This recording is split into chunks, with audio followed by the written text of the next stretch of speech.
समय पूजा करने के लिए लक्ष्मी जी का चित्र नहीं मिले, लक्ष्मी की मूर्ति नहीं मिले, तो आप केवल कमल के फूल की पूजा करो, मां लक्ष्मी अपने आप प्रकट हो जाती है। ये हमारे बड़े बूढ़ों ने बताया। हमारे लिए तो वनस्पति में भी माता लक्ष्मी के दर्शन होते हैं। जब मैं आपसे बात कर रहा हूं तो मिहाना में नई हमारी पीढ़ी के लिए एक नए कॉलेज का भवन का निर्माण का भूमि पूजन हुआ। जोरदार अभिनंदन करो, अब बच्चे हमारे पढ़ेंगे, आगे बढ़ेंगे। एक और कॉलेज आलमपुर में, आलमपुर वो स्थान है जहां हमारे होलकर साम्राज्य के संस्थापक सूबेदार मल्हारराव होलकर, और मल्हारराव होलकर ने अपनी बहू, अरे आपके तो ये हमारे अतीत के रिकॉर्ड कितने अच्छे अच्छे, महारानी अहिल्याबाई, उनका 300वीं जयंती वर्ष चल रहा है। एक बेटी में कितने रूप हो सकते हैं। 8 साल की छोटी बेटी, लेकिन जब बहू बन के आती है तो सास ससुर में होड़ होती है। हमारी गौतमा बाई उनकी सास है, वो अपनी बेटी की जान से बढ़कर के बहू पे लाड़ कराती है, और ससुर मल्हारराव उनने अपनी बहू को अपनी भांजी समान पाल करके कितना प्रेम लुटाया है। उस काल में गौतमा बाई ने अपनी पूंजी जो खासगी के माध्यम से, होलकर परिवार के धनगर समाज में एक परंपरा थी कि आप अपने पति कमा के ले आए अगर 1 रुपया, तो 25 पैसे वो बगैर कोई झंझट के सीधे पत्नी के हाथ में रखता था और 75 पैसे से बाकी काम करता। ये 25 पैसे का हक उनका अपना अकेला होता है। ऐसे में उस समय 300 साल पहले 18 करोड़ से बड़ी राशि थी। बहू बन के हमारी अहिल्या माता आई और गौतमा बाई ने अपनी बहू यानी बेटी को सारे पैसे उसके हाथ में रख दिए कि फिर सांस भी अगर लिए तो मल्हारराव होलकर ने लिए। जब उस कॉलेज के आज बाउंड्री वाल का भूमि पूजन हो रहा है, एक डिमांड मेरे पास आई है, उस कॉलेज का नाम अहिल्या माता कर दिया जाए। करना चाहिए क्या? करना चाहिए क्या? तो आप ताली वाली बजाओ, मैं यहीं से घोषणा करता हूं, उसको अहिल्या महारानी के नाम से जाना जाएगा। अरे अच्छी बात को करने में काहे की देर, तुरंत दान महाकल्याण। अच्छे काम में क्या देर लगना चाहिए, ऐसे अच्छे कामों का सिलसिला तो चलना ही चाहिए। इसी के लिए तो हमारी सरकार जानी जाती। मैं आज आपसे बात कर रहा हूं तो आज अपने बीच में से कहने के लिए तो बहुत सारे काम थे, मुझे लगा कि विधायक जी को बताऊंगा तो ये लगभग 117 करोड़ के 50 से अधिक भूमि पूजन लोकार्पण के एक एक काम का उल्लेख करेंगे। लेकिन विधायक जी भी थोड़े होशियार है, उनने कहा जो हो गया वो तो मेरे जेब में, वो तो लहार में लग गया, अब आप नया क्या दोगे ये बताओ। अरे नया भी दूंगा, चिंता मत करो, लेकिन 112 करोड़ के लिए भी जोरदार ताली बजा दो जो ऑलरेडी मिल गया है। जनप्रतिनिधि हो तो ऐसा बुद्धिमत्ता के साथ। एक छोटा सा उदाहरण सुनाता हूं। पंडित जी बड़े होशियार होते हैं।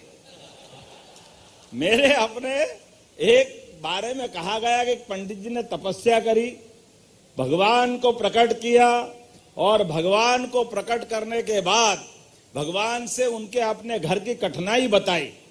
तो भगवान ने कहा कोई भी, तुम्हारे घर में कौन है? बोले मैं हूं, मेरी पत्नी है, एक बेटा है, एक बेटी है और एक बहू है। तो उन्होंने कहा एक वरदान मांग लो, एक वरदान मैं दूंगा, दूसरा नहीं दूंगा। अब सोचो, पंडित जी ने कहा मैं अपने लिए मांगू, बहू के लिए मांगू, पत्नी के लिए मांगू, बेटे के लिए मांगू, किसके लिए मांगू? बड़े संकट में थे। उन्होंने कहा भाई भगवान जो देना जरा थोड़ा बड़ा मन करके तो दो। भगवान ने कहा देखो पंडित जी, मैंने जो एक बार बोल दिया वो सही है, अब मैं आपको इससे ज्यादा अनुमति नहीं देता हूं। पंडित जी ने कहा ठीक है गुरु महाराज, मैं अपने भगवान भोले भंडारी थे पंडित जी भी, उन्होंने कहा मेरे को 5 मिनट सोचने का समय दो। उन्होंने हाँ कोई बात नहीं, सोच लो। भगवान ने भी कहा चलो देखते क्या करते हैं ये। उनने थोड़ी देर बाद विचार किया, बोले हाँ सोच लिया। बोले सोच लिया। बोले क्या सोचा? बोले मैंने ये सोचा कि आप मुझे इतना वरदान दे दो कि मेरी 7 पुश्ते कभी तकलीफ में नहीं आए, बस एक ही वरदान दे दो। अब 7 पीढ़ियों के लिए वरदान मांग लिया है। ये होते हमारे जनप्रतिनिधि की समझ। जोरदार ताली बजाओ गुड्डू भाई के लिए। आपने लोकार्पण भूमि पूजन तो कर ही लिया, लेकिन और मांगा। हमने कहा अब आप जो मांगोगे मैं सब कुछ देने के लिए तैयार हूं। आपका अपना रिकॉर्ड इतना अच्छा है। जब आप कह रहे हो कि हमारे यहां अपने युवाओं के रोजगार के लिए आपने कहा हमने प्रदेश भर में उद्योग धंधे काम युवाओं के लिए, महिलाओं के लिए, गरीबों के लिए, किसानों के लिए सभी प्रकार के उद्योग धंधे लगा रहे हैं। हमारे मेहनतकश किसान अपनी फसल का उत्पादन करते हैं। आज अपने यहां लगातार एक के बाद नए नए रिकॉर्ड बन रहे हैं। गेहूं उत्पादन में, सरसों उत्पादन में, सोयाबीन उत्पादन में पूरा प्रदेश अपने यहां अनाज का कटोरा बन गया है। इसलिए अब हमने कहा कि हमारे कारखाने भी केवल फसल के उत्पादन का काम अलग और इंडस्ट्रियां अलग, ऐसा नहीं चलेगा। इंडस्ट्री भी कृषि आधारित होना चाहिए, खेती आधारित होना चाहिए। ज्यादा टमाटर हो गए तो किसान क्यों फेंकेगा, उसकी भी कीमत मिलना चाहिए। अभी तो ताली बजाओ तो 2600 रुपए क्विंटल गेहूं के लिए बजाओ, जोरदार अभिनंदन करो।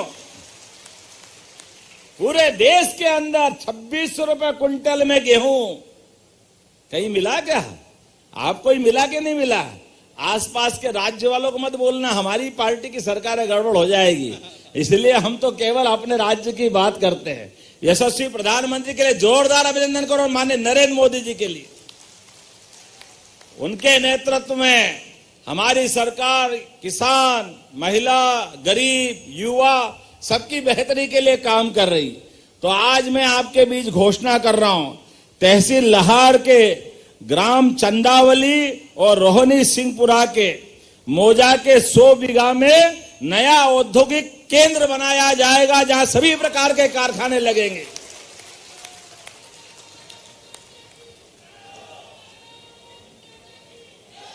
जब भारत माता की जय करना तो ऐसा जयकारा लगे कि पाकिस्तान की छाती फट जाए। बोला भारत माता की, भारत माता की। प्रधानमंत्री नरेंद्र मोदी जिंदाबाद, प्रधानमंत्री नरेंद्र मोदी जिंदाबाद। हमारे बीच यशस्वी प्रधानमंत्री का अभी हमने बीकानेर में कल जो उनका उद्घोष सुना, और हमने उनके उद्घोष से पहले जब से उनकी सरकार बनी है वो समय चला गया जब हमारे बहादुर बांके जवानों के सिर काट करके दुश्मन अपने सीमा में ले जाते थे, दुश्मन देश, और वो कटे हुए सिर से फुटबॉल की तरह मुंडी पे लात मारते थे। जो आदमी का शरीर चला गया उसका अपमान करते थे। मैं आज इस बात को आनंद के साथ आपसे सहभागी होना चाहूंगा। आप देखो, यशस्वी प्रधानमंत्री के बनने के बाद आज पूरा देश तो महफूज है ही। जम्मू कश्मीर के अंदर अब एक बार भी कोई घटना हुई तो घर में घुस के मारने का रिकॉर्ड बनता है। ये है भारत और ये है प्रधानमंत्री नरेंद्र मोदी। जिसने गोली चलाई पहलगांव वाला, उसने कहा था बहन के साथ उसका पति बगीचे में बैठे, वो कोई किसी के साथ कुछ नहीं कर रहे, लेकिन उसके साथ अन्याय करते हुए गोली मारी कायरों ने।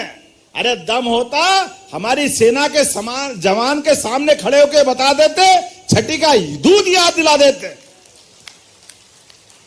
हमारी संस्कृति तो इतनी गौरवशाली संस्कृति है कि कभी किसी के हाथ में तलवार है और सामने वाला निहत्था है तो हमारी संस्कृति तो उसके हाथ में हथियार दे करके अपनी बाजुओं की ताकत बता करके युद्ध में जीतने की हिम्मत रखती है।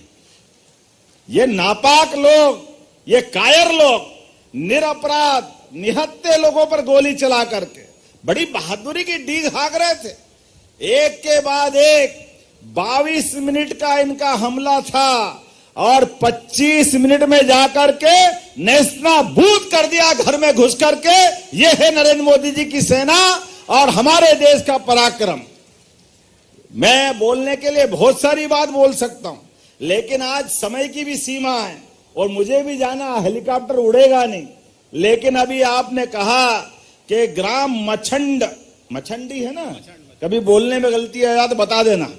ये पंचायत का गांव है बड़ा, लेकिन इस गांव के लिए आपने कहा नगर परिषद बनाया जाए। मैं नगर परिषद बनाने की घोषणा करता हूं। आपने कहा एक और गांव ग्राम पंचायत असवार, इसको भी नगर परिषद बनाना है। मैं इसको भी नगर परिषद बनाने की घोषणा करता हूं। जब जलगंगा अभियान चल रहा है और 5 तारीख को गंगा दशहरा है और हमारी तो सरकार जल के ऊपर बहुत काम कर रही। कांग्रेस की सरकार में पार्वती, काली सिंध, चंबल पानी के बंटवारे को लेकर 25 साल से हाई कोर्ट, सुप्रीम कोर्ट मुकदमेबाजी हो रही थी। किनके साथ? बगल के राजस्थान के साथ। अरे राजस्थान भी तो हमारा ही है, कई लोगों के तो रिश्तेदारी है अपने उत्तर प्रदेश राजस्थान के लोगों के साथ। लेकिन क्या मालूम कांग्रेस वालों को क्या हो जाता है, वो ना तो करे ना करने दे, आपस का बंटवारा नहीं कर रहा है। हमारी सरकार ने तय किया है कि जल के बंटवारे में कोई तकलीफ नहीं होना चाहिए। अरे गोपाल कृष्ण ने क्या सिखाया था? कालिया नाग से लड़ाई क्या थी? यही तो लड़ाई थी।